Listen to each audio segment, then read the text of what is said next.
አመነ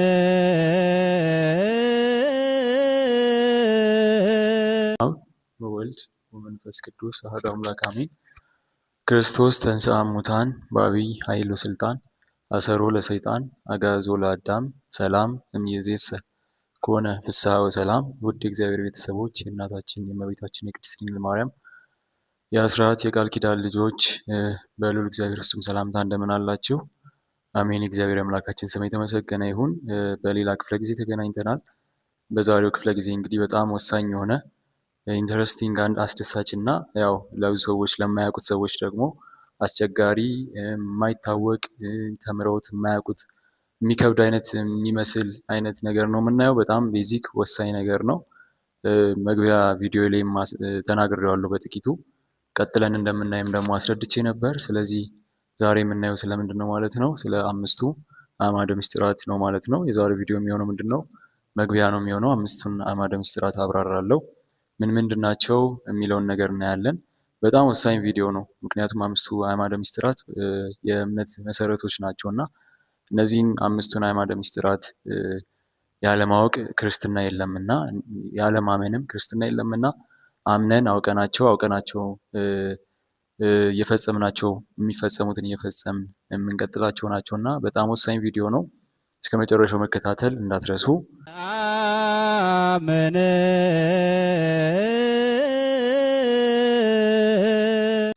እሺ እንግዲህ ወደ ማብራሪያው ገባለሁ ማለት ነው። በመጀመሪያ ግን እንድታስቡት የምፈልገው ነገር ምንድን ነው? እነዚህ አምስቱ አዕማደ ምስጢራት የእምነት መሰረቶች ናቸው። አምድ ስንል በራሱ ወይም አዕማዳት ስንል አምዶች እንደማለት ነው፣ ምሰሶ ማለት ነው። ቤትን የሚያቆሙት ምሰሶች ናቸው። ስለዚህ አምድ ስንል ይሄ ነው። እነዚህ አምስቱን አዕማደ ምስጢራት እንደ እምነት መሰረቶች አድርገን የምንቀበላቸው ናቸው። ግዴታ ማወቂያ የሚጠበቁብንና የምናምናቸው ናቸው ማለት ነው።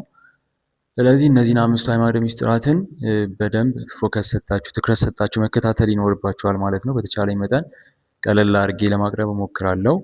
እሺ ወደ መጀመሪያው ወደ ምስጢረ ሥላሴ ወደምንለው የመጀመሪያው የአዕማደ ምስጢራት ክፍል እገባለሁ ማለት ነው። ምስጢረ ሥላሴ ምንድን ነው የሚለውን በማብራራት ልጀምር። ምስጢረ ሥላሴ ስንል እንግዲህ የእግዚአብሔርን አንድነትና ሶስትነት የምንገልጽበት ነው። ስሙ በራሱ ሥላሴ ማለት ሶስትነትን የሚገልጽ ነገር ነው እና የእግዚአብሔርን ሶስትነትና አንድነት የምንገልጽበት ክፍል ነው። ስለዚህ የእግዚአብሔርን አንድነትና ሶስትነት ስንል ምን ማለት ነው? እግዚአብሔር በባህሪው ሶስትና አንድ ነው። ሶስት የሚሆንባቸው ነገሮች አሉ፣ አንድ የሚሆንባቸው ነገሮች አሉ። ለምሳሌ አብ፣ ወልድ፣ መንፈስ ቅዱስ እንላለን አይደል?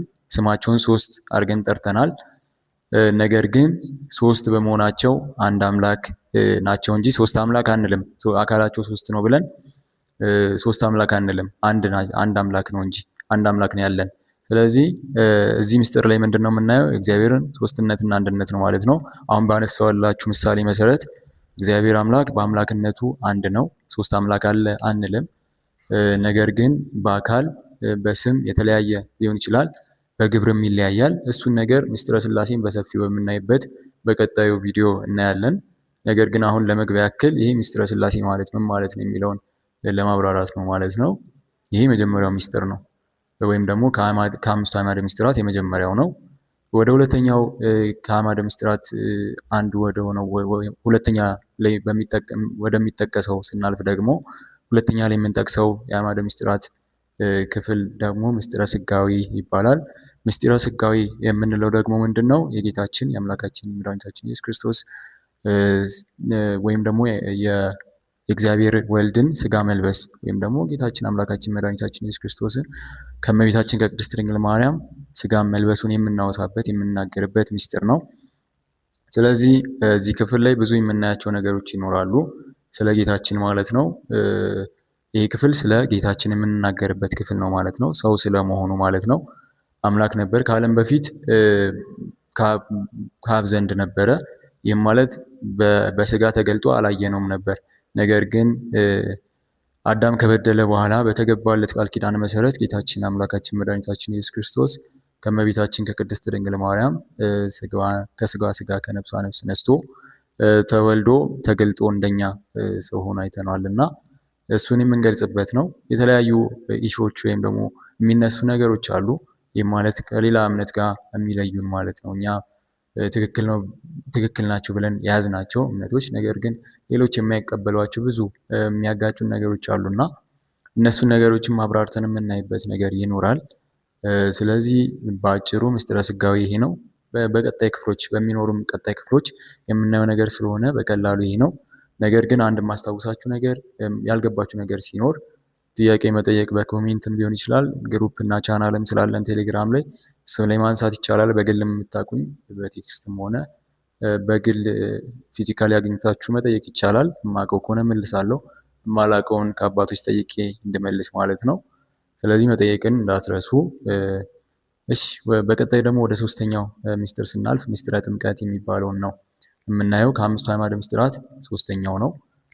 ይህን ደግሞ እዚህ ላይ ደግሞ ምንድነው የምንናገረው? ጌታችን አምላካችን መድኃኒታችን ኢየሱስ ክርስቶስ በ30 ዘመኑ ለእኛ አራያ ሊሆን ማለት ነው መጠመቅ እንደሚያስፈልግ ሲያስረዳን በዮሐንስ እጅ ተጠምቋል እና እኛንም ደግሞ መጠመቅ እንዳለብን በመጽሐፍ ቅዱስ ነግሮናል፣ በተለያዩ ክፍሎች ማለት ነው። ይህንን እንግዲህ ሚስጥረ ጥምቀትን በማብራራበት በቀጣይ ወይም ደግሞ ወደፊት በሚኖረኝ ክፍል ላይ ማብራራ ይሆናል። ስለዚህ ሚስጥረ ጥምቀት ማለት ምንድን ነው? የእግዚአብሔርን ልጅነት የምናገኝበት በውሃ በምናየው ፊዚካሊ በምናየው ውሃ ተጠምቀን የእግዚአብሔርን ልጅነት የምናገኝበት ሚስጥር ነው። ይህንን የማይቀበሉ የማያምኑ አካላት አሉና እኛ ደግሞ ከምን አንጻር ነው የምናምነው? እንዴት ነው የእግዚአብሔር ልጅነትን ያሰጣል ብለን የምናምነው የሚለውን ነገር ከመጽሐፍ ቅዱስ ከቅዱሳት መጽሐፍት እያጣቀሰ የምናገርበት ሚስጥር ነውና ስለ ጥምቀት ነገረ ጥምቀት የምናይበት ክፍል ስለሆነ እሱንም ደግሞ በቀጣይ በሚኖሩን ክፍሎች እናያለን። ለአሁኑ ግን ሚስጥረ ጥምቀት ማለት የእግዚአብሔር ልጅነት የምናገኝበት በውሃ ተጠምቀን የማይታይ ሚስጥርን ይህም ማለት የእግዚአብሔር ልጅነት የምናገኝበት ሚስጥር መሆኑን ለጊዜው ያዙልኝ። ሶስተኛው ይሄ ነው።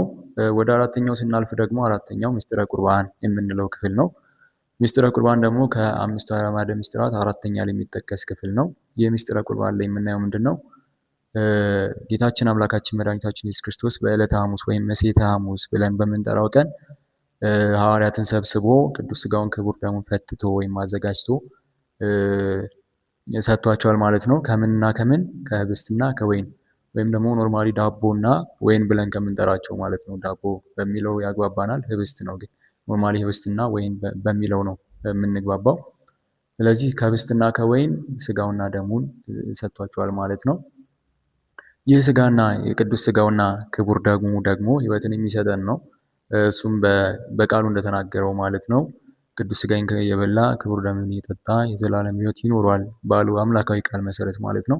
እኛም እየፈጸምነው እየኖርን ሕይወትን የምናገኝበት ነው ማለት ነው። የኃጢአት ስርየትን የምናገኝበት ምስጢር ነው። ስለዚህ ስለ ቅዱስ ቁርባን ወይም ስለ ምስጢረ ቁርባን የምናነሳበት ክፍል ይህ ምስጢረ ቁርባን የሚባለው ከአምስቱ አዕማደ ምስጢራት አራተኛው ክፍል ነው። ዲቴይል ነገሮችን በጥልቀት ገብተን የምናይበት የራሱ ቪዲዮ ስለሚኖረው ለአሁኑ ማብራሪያውን ብቻ ያዙ። ነገር ግን ካልገባችሁ ጠይቁ ብያለሁ፣ እንዳትረሱ። ያልገባችሁ ነገር ሲኖር በኮሜንትም ሆነ በቻናል ላይ በተለያዩ አማራጮች መጠየቅ ይቻላል። በተቻለኝ መጠን ለመመለስ እሞክራለሁ። ወደ መጨረሻውና እንግዲህ ማሰሪያ ወደ ሆነው ደግሞ ወደ አምስተኛው አዕማደ ምስጢር ሳልፍ ምስጢረ ትንሣኤ ሙታን የሚባል ምስጢር አለ። ይህ ደግሞ ምንድነው? ምስጢረ ትንሣኤ ሙታን ስንል ራሱ የሙታን መነሳት የሚታይበት ምስጢር እንደማለት ነው። የሙታን መነሳት ስንል ምን ማለት ነው የሚለውን እስቲ በጥቂቱ የሙታን መነሳት ማለት ነው ማለት ነው። እንግዲህ በምድር ላይ ተመላልሰን ዘመናችን ካለቀ በኋላ እናልፋለን፣ እንሞታለን። እናም ጌታችን አምላካችን መድኃኒታችን ኢየሱስ ክርስቶስ በዳግም ምጽአቱ ጻድቃንን በቀኙ ኃጥአንን በግራው ሊያቆም ሲመጣ ማለት ነው እኛም ደግሞ ከመቃብር ተፈንቅሎ ጌታችን እንደተነሳው እኛም እንነሳለን ማለት ነው፣ በመላእክት ነጋሪትና መለከት ድምፅ ማለት ነው። ስለዚህ ከሞትንበት የምንነሳበትና ወደ ተፈረደልን ወይም ደግሞ ወደሚገባን ቦታ የምንገባበት ነው። ይህ ደግሞ ማሰሪያው ነው፣ የመጨረሻው ክፍል ማለት ነው። በምድር ላይ እነዚህን ጥምቀትን፣ ቁርባንን ብቻ ሁሉን ነገር ፈጽመን መጨረሻ ላይ ፍርድ የምናገኝበት ምስጢር ማለት ነው፣ መደምደሚያው ነው። ስለዚህ ይህንንም የሙታን መነሳት እናምናለን ማለት ነው። ይሄ የሙታን መነሳት የምናምንበት ክፍል መደምደሚያው ነው ማለት ነው። የአምስቱ አዕማደ ምስጢራት